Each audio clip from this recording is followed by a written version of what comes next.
Recessions are not imminent. We can go a long time without having one. Australia went 30 years without from 1990 to COVID 2020. Sweden basically didn't have one for nearly 50 years. Look how steady and low their unemployment rate was from 1941 all the way until the 90s. For years, naysayers have been saying the US is inevitably going to hit a post-COVID recession. You can always go viral on this app claiming a stock market crash bigger than 2008 is just around the corner. Heck, you can build a whole career saying the sky is falling every 6 months. But as we just ended 2024, and this app may be at an end. I'm on all the other socials, follow me there. As we end one president's term and begin another, we received the last jobs report. Despite all the viral doomers, it's another blockbuster. The US economy created on net 256,000 jobs in December. Now, appropriately, people ask, what are the possible future downward revisions? Yeah, the initial estimates from the employer survey have been trending down. But if we followed the same patterns as before,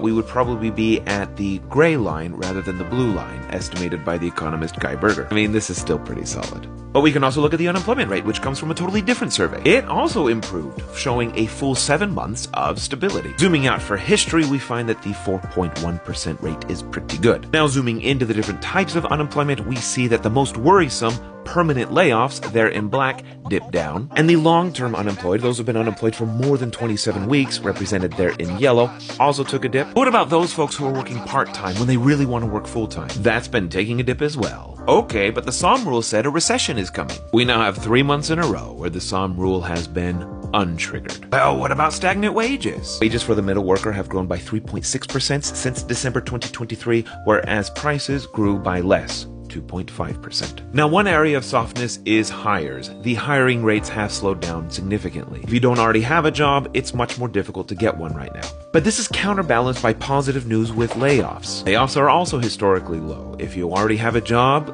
you're less likely to lose it than you would before. The great stay is continuing. No recession in sight.